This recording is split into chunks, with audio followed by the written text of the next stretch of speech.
Hello student, online classes में आपका स्वागत है। आज आपके सामने एक नया टॉपिक लेकर के आए हैं। आज हम लोग सिंधु घाटी सभ्यता के संदर्भ में अध्ययन करेंगे। विविध एग्जामों में जो क्वेश्चन का जो पैटर्न होता है उसके संदर्भ में हम लोग अध्ययन करेंगे। चाहे सिविल का एग्ज़ाम हो, चाहे जीसी का हो, नेट का हो, पीजीटी का हो, एग्ज़ाम में क्वेश्चन आते कैसे कैसे हैं, किस किस पोर्शन से आते हैं, कहाँ कहाँ से आते हैं। जब तक आपको स्ट्रक्चर नहीं समझ में आएगा, आप ऐसे हवा में तैयारी करते रहेंगे और वो क्लियर तैयारी नहीं हो पाएगी। तो आपको स्ट्रक्चर समझना होगा कि प्रश्न आते कहाँ कहाँ से हैं, किन किन क्षेत्रों से आते हैं, किन किन तथ्यों से क्वेश्चन आते हैं, उनको समझना होगा। तो इस तरह से हम आज सिंधु घाटी सभ्यता के संदर्भ में अध्ययन करेंगे और इसके साथ साथ इसके स्ट्रक्चर का संदर्भ में समझेंगे कि प्रश्न एग्जाम में आते कहाँ कहाँ से हैं। तो डियर स्टूडेंट, चलिए विषय बस को स्टार्ट करते हैं। बहुत सरल तरीके से सीखेंगे हम लोग सिंधु घाटी सभ्यता के संदर्भ में। जैसे कि आपको ब्लैक बोर्ड पर दिख रहा है सिंधु घाटी सभ्यता, जो इसका जो टाइमिंग है यानी काल अवधि है 3300 मतलब ईसा पूर्व से 3300 ईसा पूर्व से 1700 ईसा पूर्व इसकी काल अवधि है। विद्वान अलग अलग बताते हैं इसके 3 काल अवधि। आगे चल करके हम लोग अध्ययन करेंगे कि किन किन कालों में डिवाइड किया गया था विस्तार से। अभी केवल इतना जानते रहें कि सिंधु घाटी सभ्यता है और इस सभ्यता के संदर्भ में अध्ययन करेंगे। जैसा कि आप जानते हैं सभ्यताएं जो होती हैं नदियों के किनारे होती हैं, तो लगभग ये 5000 साल पुरानी सभ्यता है भारत की। और इसके संदर्भ में इसके आसपास के क्षेत्रों में भी जो विस्तार है उसका अध्ययन करेंगे। लेकिन जो इंट्रो है उससे स्टार्ट करते हैं हम लोग और इसके स्ट्रक्चर के समझ में अध्ययन करेंगे। तो चलिए विषय वस्तु स्टार्ट करते हैं, देखते हैं क्या क्या चीज़ें हैं। भारत के इतिहास में सिंधु घाटी सभ्यता से ही प्रारंभ होता है। हालांकि इतिहास में चूँकि साहित्यिक साक्ष्यों और वैदिक काल से भी चीज़ें स्टार्ट होती हैं, लेकिन सिंधु घाटी सभ्यता से हमारा ऐतिहासिक स्थितियाँ क्लियर होने लगती हैं। तो यहाँ पे सिंधु घाटी सभ्यता का जो इतिहास है ये 5000 वर्ष पुरानी सभ्यता है। इसे हड़प्पा सभ्यता के नाम से भी जाना जाता है। तो आगे भी इसका क्लियर करेंगे कि क्यों इसका हड़प्पा सभ्यता नाम दिया गया। अक्सर एग्जाम में क्वेश्चन आता है और आप लोग हमेशा कन्फ्यूजन रहते हैं कि सिंधु घाटी सभ्यता क्या है या हड़प्पा सभ्यता क्या है। तो उसको एकदम बहुत सरल तरीके से समझेंगे कि इसका हड़प्पा नाम भी क्यों कहा जाता है। यानी सिंधु घाटी सभ्यता तो है लेकिन हड़प्पा सभ्यता भी से कहा जाता है, तो क्यों कहा जाता है इसको समझेंगे हम लोग। आगे चलेंगे। सबसे पहले हम लोग खोज के अध्ययन करेंगे। डियर स्टूडेंट, सबसे पहले हम लोग नीचे जैसा आप दिख रहा है यहाँ पे एक कुछ चीज़ बनाए हैं आप क्लियर करने के लिए। अब इससे ये स्ट्रक्चर है, यानी इन चीज़ों से क्वेश्चन एग्जाम में आते हैं। आपको यही स्ट्रक्चर समझना है कि हमारे जो विविध एग्जाम जो होते हैं, विविध एग्जामों से क्वेश्चन कहाँ कहाँ से आते हैं एग्जाम में। तो जैसा कि आप पहले स्ट्रक्चर को हम समझा दें, फिर आगे हम लोग बढ़ते हैं।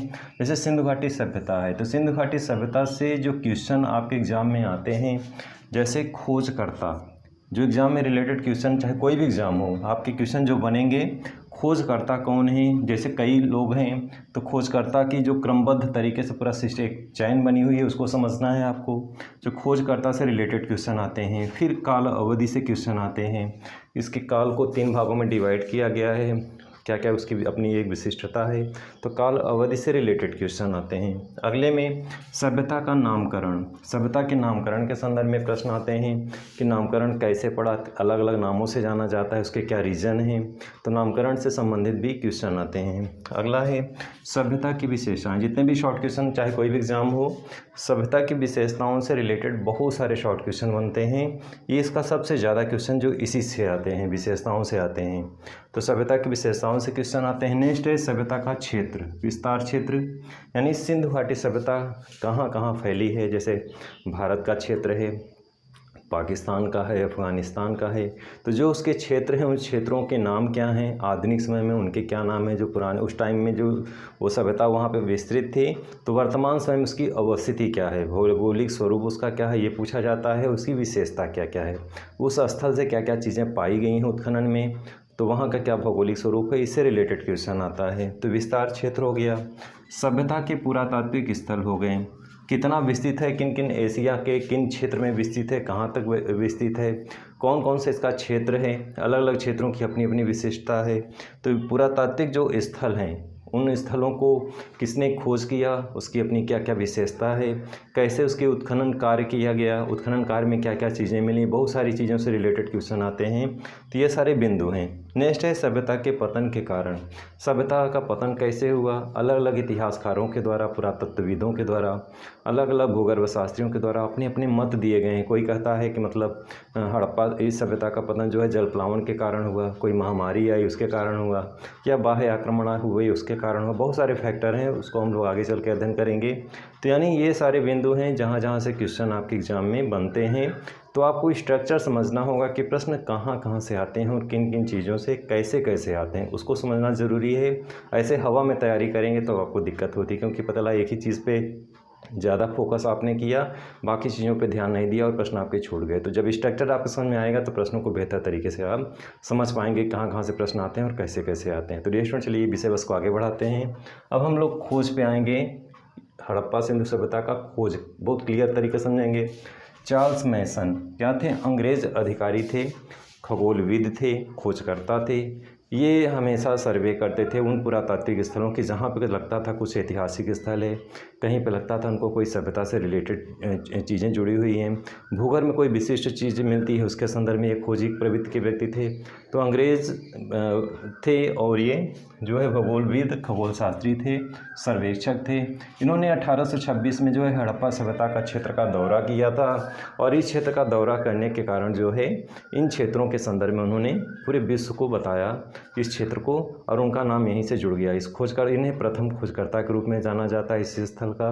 तो इनका नाम जानते रहें, चार्ल्स मैसन, जो प्रथम खोजकर्ता थे और इस सभ्यता के खोजकर्ता के रूप में जाने जाते हैं। 1856 में कराची से लाहौर पाकिस्तान में पड़ता है। तो 1856 में कराची से लाहौर तक रेलवे लाइन यानी पटरी बिछाई जा रही थी। तो वहाँ पे कुछ ईंटें मिले, कुछ पत्थर मिले, तो ऐसा उनको लगा कि वहाँ पे ऐसा कुछ है, यहाँ पे कोई सभ्यता रही होगी, बड़े मात्रा में मिलना प्रारंभ किए। तो 1856 की घटना है जो रेलवे लाइन बिछाई जा रही थी, और इसी रेलवे लाइन के बिछाए जाने के दौरान, रेलवे पटल लाइन जो बिछ रही थी इसके निर्माण के दौरान बर्टन बंधुओं को, एग्जाम में क्वेश्चन आता है कि रेलवे लाइन जो बिछ रही थी जब उस स्थल पे पत्थर मिले तो इसका सूचना सरकार को किसने दिया था? तो ये बहुत महत्वपूर्ण क्वेश्चन है। बर्टन बंधुओं ने इसकी सूचना सरकार को दिए थे। तो बर्टन बंधु हैं, इसको इस स्थल की सूचना जो है किसको दिए थे? सरकार को दिए थे। और यहीं से जो है इस सभ्यता के खोज विभाग की स्थापना, पुरातात्विक स्थलों की खोज करने के लिए सरकार की योजना स्वरूप तैयार होने लगता है। तो यही एक घटना ऐसी है जो इस क्रम को आगे बढ़ाया जाता है।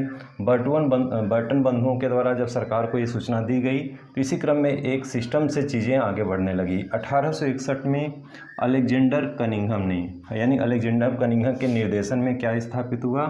भारतीय पुरातत्व विभाग की स्थापना हुई। तो अलेक्जेंडर कनिंघम के निर्देशन में भारतीय पुरातत्व विभाग की स्थापना हुई। भारत में जो भी पुरातात्विक स्थल होंगे उनका खोज करना, उनके विषय में विस्तृत जानकारी सरकार को प्रदान करना। तो ये प्रकार से भारतीय पुरातत्व विभाग एग्जाम में क्वेश्चन भी आता है कि भारतीय पुरातत्व विभाग की स्थापना किसने किया था, किसके निर्देशन में हुआ था? अलेक्जेंडर कनिंघम के निर्देशन में। और कब हुआ था? 1861 में, 1861 में। 1904 में लॉर्ड कर्जन द्वारा जॉन मार्शल को भारतीय पुरातत्व विभाग का क्या बनाया गया? महानिदेशक बनाया गया। ये भी एक महत्वपूर्ण बिंदु है। इतने सारे क्वेश्चन बन रहे हैं आपके कि जॉन मार्शल ने भारतीय पुरातत्व विभाग के क्या बनाया गया? महानिदेशक बनाया गया। 1921 में दयाराम साहनी ने सिंधु घाटी सभ्यता के प्रथम स्थल हड़प्पा स्थल का क्या किया? उत्खनन किया। अब डियर स्टूडेंट, यहाँ पे बहुत महत्वपूर्ण बिंदु है। दयाराम साहनी ने 1921 में हड़प्पा स्थल की क्या की? खोज की। यानी सिंधु घाटी सभ्यता जो विस्तृत क्षेत्र में फैली हुई थी, उस सिंधु घाटी सभ्यता का एक स्थल क्या था? हड़प्पा सभ्यता। तो उस हड़प्पा सभ्यता को उन्होंने क्या किया? उत्खनन कार्य किया, यानी खुदाई करना शुरू किया। तो जैसे कहते हैं पूरे सभ्यता का जो प्रथम स्थल था वो हड़प्पा सभ्यता था। तो हड़प्पा सभ्यता में ये क्वेश्चन कभी कभी ऐसे आता है, हड़प्पा सभ्यता का जो उत्खनन कार्य किया किसने किया था? दयाराम साहनी ने। कब किया था? 1931 में। अब डियर स्टूडेंट, इसी में हम लोग कुछ नामकरण के संदर्भ में अध्ययन करेंगे कि सिंधु घाटी सभ्यता का नामकरण जो हुआ अलग अलग नामों से जाना जाता है। उन नामों के पीछे क्या क्या कारण है? सबसे पहला हम लोग अध्ययन करेंगे सिंधु घाटी सभ्यता का हड़प्पा सभ्यता क्यों कहा जाता है। तो इसका पहला आंसर क्या होगा आपका कि सिंधु घाटी सभ्यता का जो प्रथम स्थल था, यानी सिंधु घाटी सभ्यता एक विस्तृत क्षेत्र में फैली हुई थी जिसका उत्खनन कार्य दयाराम साहनी ने किया था। चूँकि प्रथम स्थल हड़प्पा सभ्यता यहीं से शुरुआत हुई थी उत्खनन कार्य का, तो प्रथम बार उत्खनन कार्य कराए जाने के कारण, यानी सिंधु सभ्यता का जो प्रथम स्थल था यहीं से उत्खनन कार्य शुरू हुआ था, और यही प्रथम स्थल होने के कारण, यानी प्रथम उत्खनन कार्य यहीं से शुरू होने के कारण पूरे सभ्यता का नाम हड़प्पा सभ्यता भी दिया गया, यानी एक उपनाम। जैसे सिंधु घाटी सभ्यता तो पूरा नाम था ही, लेकिन चूंकि प्रथम स्थल यहीं से खुदाई शुरू हुई थी पूरे सभ्यता की पहली बार, यानी पूरे सिंधु घाटी सभ्यता का जो प्रथम उत्खनन कार्य शुरू हुआ था वो हड़प्पा स्थल से ही शुरू हुआ था, इसीलिए इस सभ्यता का नाम हड़प्पा सभ्यता भी कहा जाता है। यानी सिंधु घाटी सभ्यता नाम तो है ही, साथ साथ इसे हड़प्पा सभ्यता भी कहा जाता है। क्यों कहा जाता है? क्योंकि प्रथम स्थल इसका हड़प्पा सभ्यता था और यहीं से उत्खनन कार्य प्रारंभ हुआ था। तो ये प्रश्न एकदम डाउट क्लियर हो गया, कोई दिक्कत नहीं है। ऐसे अगर पूछा जाता है कि हड़प्पा सभ्यता क्यों नाम दिया गया, यानी सिंधु घाटी सभ्यता को हड़प्पा सभ्यता क्यों कहा जाता है, तो इसी के कारण, क्योंकि प्रथम स्थल की खुदाई जो सिंधु घाटी सभ्यता थी उसके प्रथम स्थल की खुदाई हड़प्पा से ही शुरू हुई थी। हड़प्पा एक स्थल था, सिंधु घाटी सभ्यता का क्या था? एक स्थल था। आगे बढ़ेंगे तो प्रथम स्थल होने के कारण इस सभ्यता का नाम क्या नाम दिया गया? हड़प्पा सभ्यता कहा गया।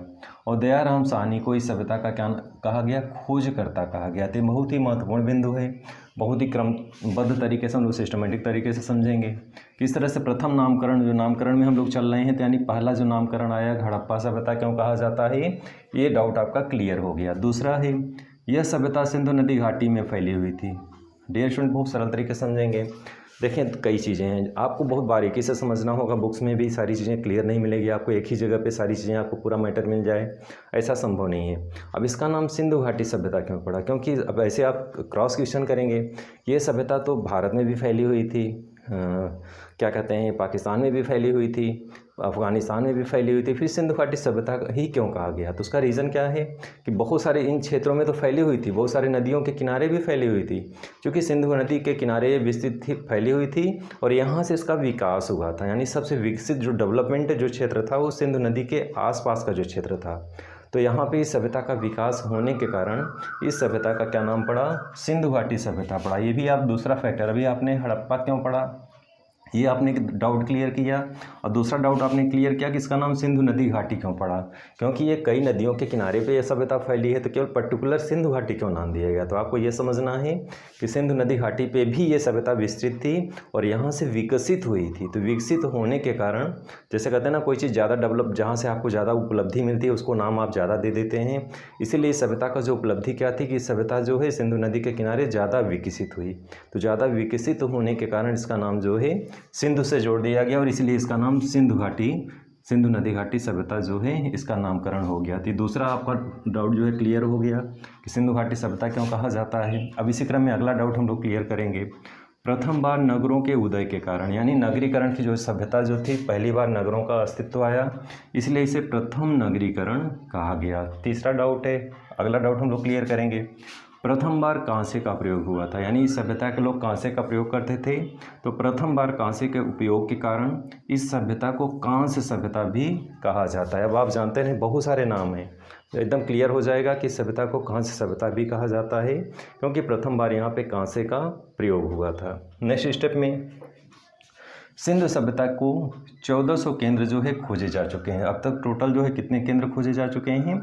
1400 केंद्र खोजे जा चुके हैं, जिसमें 925 जो केंद्र हैं भारत में हैं। और अभी तक जो है कुल खोजों में से लगभग 3% स्थलों को ही उत्खनन कार्य हो पाया, क्योंकि उत्खनन कार्य में बहुत सारी दिक्कतें आती हैं, क्लियर नहीं रहता, बहुत सारा वेस्ट होता है। पैसा भी वेस्ट तो नहीं कर सकते, चूँकि हमारे ऐतिहासिक पुरातात्विक स्थल हैं, पैसा खर्च होता है इस पर, तो केवल 3% को ही उत्खनन कार्य हो पाए। उत्खनन कार्य मतलब खुदाई इसलिए होती है कि जब किसी स्थल की खुदाई किया जाता है तो उस खनन में आभूषण मिलते हैं, मूर्तियाँ मिलती हैं, खिलौने मिलते हैं, बर्तन मिलते हैं, औजार मिलते हैं, जो चीज़ें मिलती हैं उसी के आधार पर सिक्के मिलते हैं। तो उनके आधार पर हम अनुमान लगाते हैं कि सभ्यता कितनी विकसित रही होगी और इसका क्या स्तर रहा होगा उस काल का। तो उस सभ्यता के बारे में विस्तृत जानकारी हमें इन पुरातात्विक वस्तुओं से ही प्राप्त हो पाती है। तो डियर स्टूडेंट, आज की वीडियो में आपने जो है इंट्रो में खोज के संदर्भ में अध्ययन किया, क्योंकि जिन जिन टॉपिक से क्वेश्चन आपके एग्जाम में आएंगे उन टॉपिक को आपको समझना बहुत ज़रूरी है। तो आगे हम लोग नेक्स्ट स्टेप पे चलेंगे, काल अवधि के संदर्भ में और विशेषता के संदर्भ में अगले वीडियो में अध्ययन करेंगे। तो आज के वीडियो में बस इतना ही, अगले वीडियो में फिर से मिलेंगे, तब तक के लिए धन्यवाद।